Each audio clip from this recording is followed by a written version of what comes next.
All right, everybody knows that Jun Kazama was confirmed to be a playable character in this upcoming Tekken game, which a lot of people think is going to come out sometime in 2024. I honestly feel like 2023 is too early for a Tekken 8 release, but I could be wrong, but for the most part, I don't think I am. Otherwise, the game would have been announced this past year. That would be coming out this year because I don't think Tekken 8 has an official release date as of yet.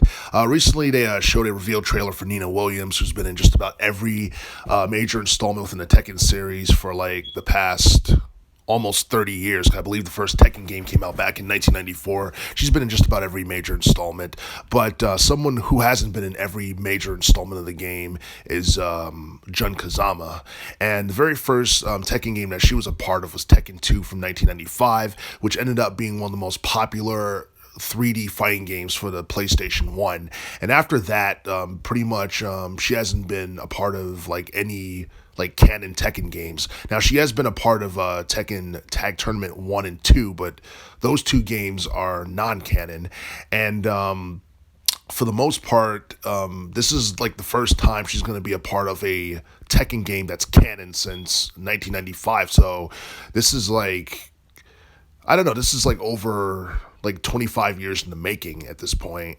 And honestly, like if you look at like the first trailer for Tekken 8, you see the confrontation, the battle between Jun Kazama and his father Kazuya as they fight.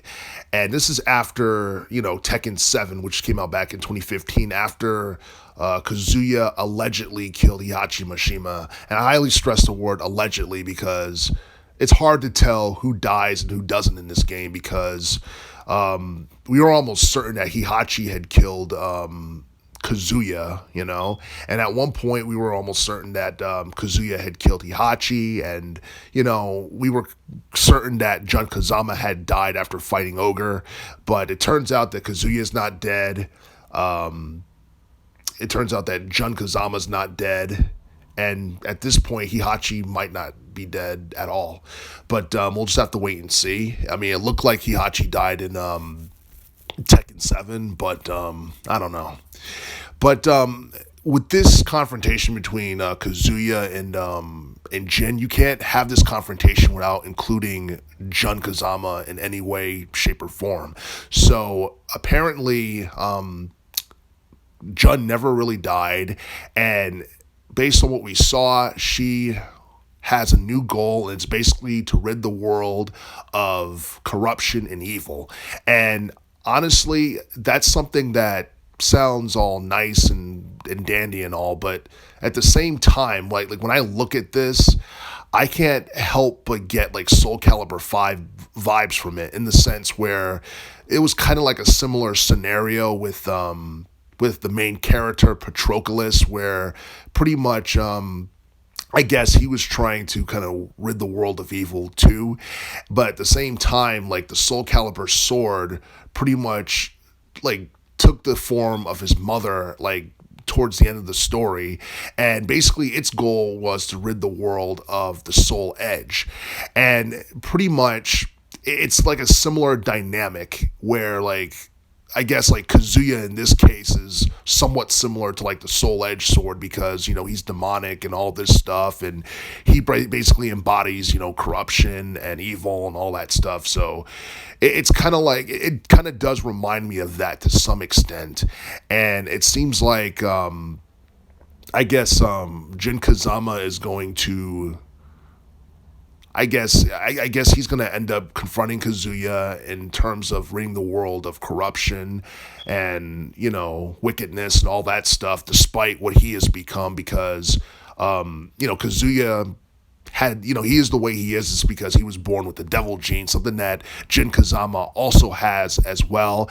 And unfortunately, it consumed him. And even though it made him a better and stronger fighter, basically, it's something that he tried to resist for most of his life, because if you watch Tekken Bloodline, it's something that Jun Kazama basically tried to get him to resist before she sent him to Heihachi Mishima before her alleged death to Ogre.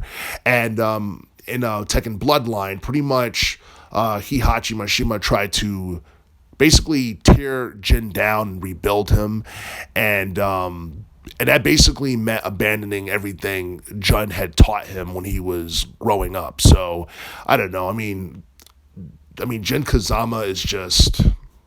I mean, I don't know. His life is just tragic in general for the most part, but this whole dynamic is really intriguing, and I do feel like Jun Kazama returning in Tekken 8 is definitely gonna attract more casuals and more hardcore fans because it's been a very long time since Jun Kazama was a playable character in a canon Tekken game, and I feel like this story is more intriguing than like the last two Tekken games, depending on who you ask. Because there's a lot of people who like Tekken 5 Dark Resurrection better than they did 6 and 7, at least in relation to the storyline. A lot of people feel like Tekken 7 had the best gameplay overall. And in terms of just being iconic, a lot of people would go on record and say Tekken 2 and Tekken 3 were the most iconic installments of the entire series.